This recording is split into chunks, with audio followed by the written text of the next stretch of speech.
most difficult languages to learn? You've probably seen rankings that list languages by how long it takes to reach working proficiency. One of the most well-known is the Foreign Service Institute, or FSI ranking. In this system, languages are divided into 5 levels. Category 1, languages take about 6 months, such as French or Italian. Category 2 takes around 30 weeks, like German. Category 3, about 36 weeks, including Indonesian and Malay. Category 4, around 44 weeks, such as Greek, Hindi, Russian, Thai, or Turkish. Category 5 is the hardest group, requiring nearly 2 years, including Mandarin, Cantonese, Arabic, Japanese, and Korean. These rankings are wrong, but they are built on one key assumption: the learner is a native English speaker. Once you change that assumption, the entire picture changes. Like, my native language is Mandarin Chinese, and I've studied more than a dozen foreign languages. Including Cantonese and Zhuang, I speak around 10 languages from very different language families. Because of that, I don't fully agree with these rankings. Among the languages often labeled most difficult, only Arabic truly felt difficult to me. That's because language difficulty is often misunderstood. It doesn't measure how complex a language is on its own, it measures how unfamiliar that language is to learner. From a linguistic perspective, difficulty usually comes from 3 areas: sound systems, grammar structure, and writing systems. Let's break them down.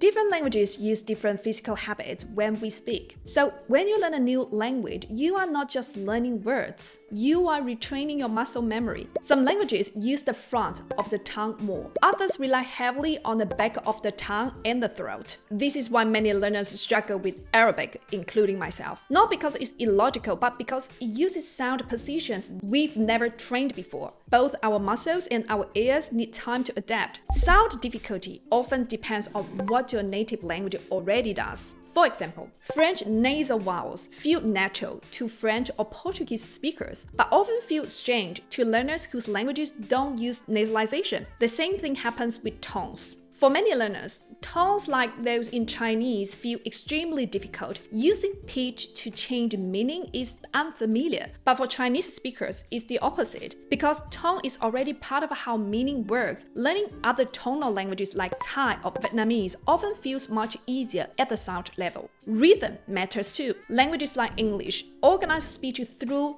stress, reduction, and linking. If your native language is syllable timed like Chinese, Japanese, Spanish, or Korean, English can sound fast or unclear, not because it is, but because your listening habits haven't adjusted yet. You are listening syllable by syllable, while the language is organizing meaning around the stress and rhythm. So here is the key point. Pronunciation difficulty is never absolute. It depends on which speech habit you've already trained and how your ears are used to organizing sound.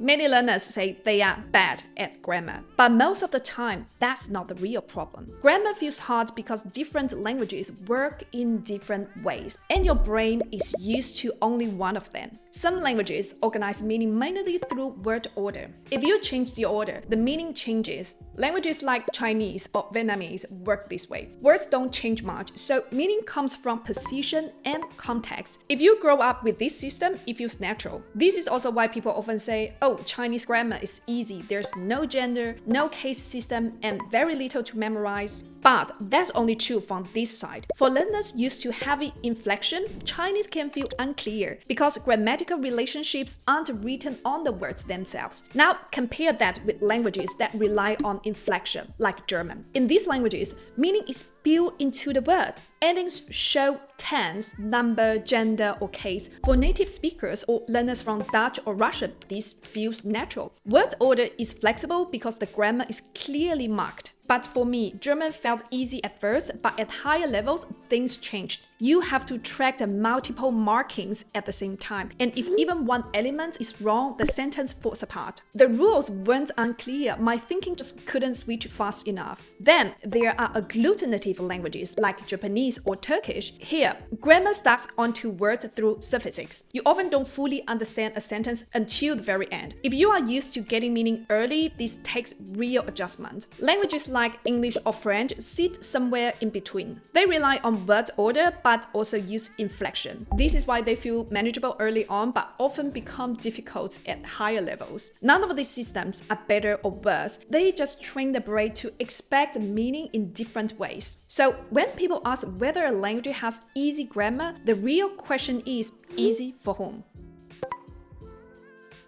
Before grammar or vocabulary becomes an issue, the writing system alone can decide whether someone even wants to start. When a script looks completely unfamiliar, it can feel intimidating right away. Think of Chinese, Arabic, or Thai. Different shapes, different directions, everything feels new. Many learners see that and immediately think this must be extremely hard, but that reaction is mostly psychological. Once you get past the script, many of these languages are far more regular and logical than people expect. The real challenge is getting over the initial mental barrier. Familiar alphabet creates the opposite problem. Languages written in Latin alphabet, like Spanish, French, Italian, or Turkish, often feel easy at the beginning. You recognize the letters, you can read words, and it feels like faster progress. That early comfort can be misleading. It's easy to stay in reading comfort zone and delay harder skills like listening, speaking, or grammar accuracy. You feel like you are improving, but your real ability grows much more slowly. Then there's the most deceptive case, partial familiarity. A writing system can look familiar enough to seem manageable, while hiding much deeper complexity. Japanese is a good example. If you know Chinese characters, it's tempting to think you have a big advantage, and in some ways you do. But recognizing characters doesn't mean you understand how sentences work and how meaning is structured in real use. So the real problem is rarely the script itself, it's the expectation the writing system creates, whether it scares you away too early or makes you think you are progressing more than you actually are. Once you are aware of that, it becomes much easier to stay realistic and stay consistent.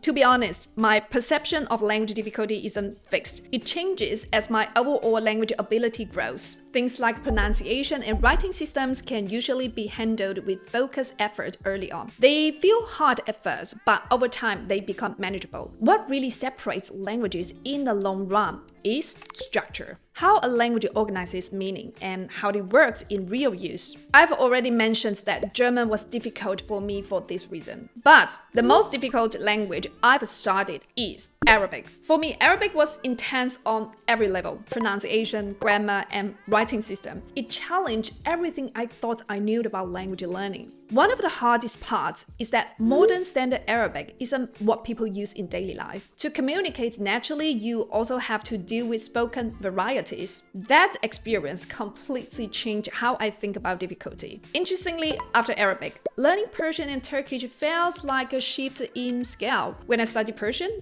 I didn't need to relearn the writing system. The pronunciation was simpler, many words came from Arabic, and the grammar felt more direct. But this is important. If you learn Persian without any background in Arabic, it would feel very different. Turkish is another language that's often underestimated. Because it uses the Latin alphabet, it looks easy at first. I also felt like I was getting a lot of for free in the beginning. There are many loan words and simple daily sentences feel manageable, but at intermediate advanced levels, the real challenge begins. Turkish was my first agglutinative language, and it required a completely different ways of processing sentences. So what I've learned is this: real language difficulty rarely appears at the beginning. It shows up later when a language forces you to change how you think, not just memorize more rules. That's why choosing a language based only on how easy is it to start is risky. Some of the step-by-step clips are much further down the road. So, based on all of these, I want to offer some practical advice about choosing a language. First, I don't recommend choosing a language only based on difficulty. Language learning is a long-term investment. If you don't generally like a language, even the easy ones are hard to stick with until you can actually use them. At the same time, I also don't recommend choosing a language without considering reality at all, based only on short-term enthusiasm. A better approach is to look at both sides together. On one hand, choose a language you truly enjoy and want to stay connected with long term. On the other hand, understand how that language differs from the ones you already know in pronunciation, grammar, and writing system. This helps you form more realistic expectations before you start. For example, if a language is very different in pronunciation or writing, it's normal for progress to be slow at the beginning. If a language is very different in grammar or thinking patterns, struggling more in the middle or later stages doesn't mean you choose the wrong language. I mean, you are not trying to avoid difficulty. You are trying to know where the difficulty will show up. Once you have that mental preparation, a lot of frustration simply disappears. So instead of asking which language is the easiest, it's often more helpful to ask 3 questions. Do I generally like this language? How is it different from the languages I already know? Am I willing to give myself more time for those differences? If you are clear on these 3 questions, I believe any language you choose can lead to a very rewarding learning journey. Thank you for watching. If you found this helpful, feel free to like the video and share it with anyone who's learning a new language. I will see you in the next one. Bye!